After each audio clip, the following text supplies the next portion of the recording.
Parfois, tout s'aligne pour donner l'impression de sens. Sagement arrêté pour tenter de me remettre de cette chute, ne plus en avoir plein le dos. C'est la radio qui a commencé à donner le la dans mon ici de Preveza.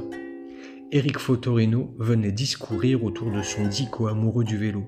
Bien sûr que tout fait écho. La liberté, le monde qui s'offre, la méditation propice. Je souriais, complice, à toute cette poésie qui se glisse dans la roue. Ça a viré à beaucoup de tendresse, des larmes et une réflexion profonde, quand le hasard m'a mis le film À bicyclette sous les yeux. Improbable duo d'amis qui se lance sur les traces de Yuri, le fils de l'un des protagonistes. Yuri a pédalé de l'Atlantique jusqu'au Bosphore. On ne saura jamais pourquoi il a décidé de mettre fin à son passage sur Terre. On est 1 an après le drame. Un père qui bataille avec son désespoir, son pote de 60 ans, alcoolique, qui fume clope sur clope, enfourchent leur vélo pour un hommage, une quête, un peu d'espoir salvateur. Leur plan de route se trace avec le livre qu'a écrit Yuri. Des noms de villes, des photos, des gens rencontrés forment les balises de leur voyage. Du sensible, les larmes qu'ils sèment comme des petits cailloux, tellement d'humanité, qui peine, souffre, peut-être trouve. C'est le bon pote Philippe, qui porte son costume cravate désuet, même à vélo, qui m'a bouleversé, dans quelques répliques cultes. Lorsque Mathias lance l'idée de retrouver la trace de son fils, c'est la spontanéité de quelques vers de trop qui arrache le « d'accord, on le fait » de Philippe. Évidemment qu'il ne serait jamais parti dans quelque forme d'inconnu que ce soit, croyant se satisfaire de son repli sur quelques bouteilles enfumées. Après des centaines de kilomètres, éprouvé partout, notamment par sa peur de l'inconnu, il réalise que c'est la première fois qu'il ose un acte contre nature, contre sa nature, un acte de pure amitié, et il finit par livrer « Je n'aurais jamais cru qu'arriveraient aujourd'hui les plus beaux jours de ma vie ». Ne vous reste plus qu'à découvrir le film. Mais vous imaginez bien tout ce qu'a pu provoquer cette aventure chez quelqu'un qui a enfourché son vélo pour parcourir un bon morceau du monde. Le pourquoi du départ, la motivation à larguer les amarres. Bien sûr que le tableau est complexe, avec toutes ces touches impressionnistes qui font la nuance.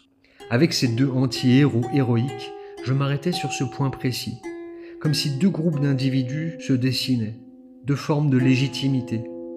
Celles et ceux qui ont été formés, ou peut-être déformés, pour être à l'aise dans le système que leur destinée leur a donné à vivre, évoluant facilement à répondre, obéir à toutes les injonctions inoculées.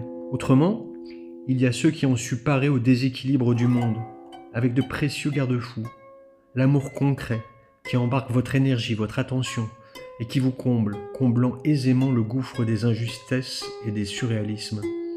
Trouver sa moitié, la joie infinie d'un enfant, 2, 3, 4 plein, et son devoir de responsabilité. Et si ce n'est l'amour de l'autre, c'est par exemple cette passion cultivée d'évidence qui fleurit et occupe tous les champs de vision. Et puis vient cet autre groupe qu'aucun garde-fou n'aura su retenir dans la subjectivité des circonvolutions de la norme.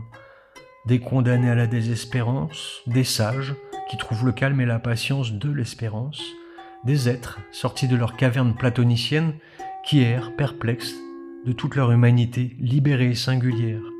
Des guerriers qui ont tranché, n'imaginant que la lutte pour éradiquer les faiseurs d'injustice et les bâtisseurs roublards d'une norme aux énormes intérêts. Il doit bien y avoir quelques Jedi, quelques asticots larvés dans leur cocon, portant la beauté possible de la chrysalide, ou encore de mystérieux alchimistes, confiants dans l'émergence de l'or, dans cette lourde gravité plombée. C'est parce que j'ai l'impression d'être propulsé dans tous ces univers, successivement, parfois en même temps, que j'ai gardé cette image qu'un jour Patrice Laffont m'avait donnée. Toi, tu as un électron libre. Tantôt exalté, mystique, gonflé d'assurance, en joie et enjoué sur la perception d'une humanité possible, transcendée par tous les chemins qui mènent à l'amour. Tantôt désespéré, optimisme en berne, résigné à ce parfum de déterminisme apocalyptique, en colère, au point de vouloir prendre les armes ou abandonner la partie. Parfois, j'essaie de me résoudre à l'apprentissage du déni. Souvent, désormais, avec ce que le chemin de vie m'a donné, je cherche juste à laisser cohabiter tous les états de l'être, tous les possibles qui me dépassent. Toujours, je m'applique au mieux à préserver l'étincelle, qu'on la nomme foi ou espoir. Et voilà cette parenthèse qui se referme après Vezza. L'heure de reprendre la route, la fuite, la tangente, la quête, portée pour l'heure par l'héritage de la patrie de Pandore jusqu'à Ulysse. Comme il est inspirant ce petit bout du monde. Mais ça, il y aura le temps d'y revenir à cet amour pour la Grèce. Pour l'heure, je vous propose le fameux à suivre.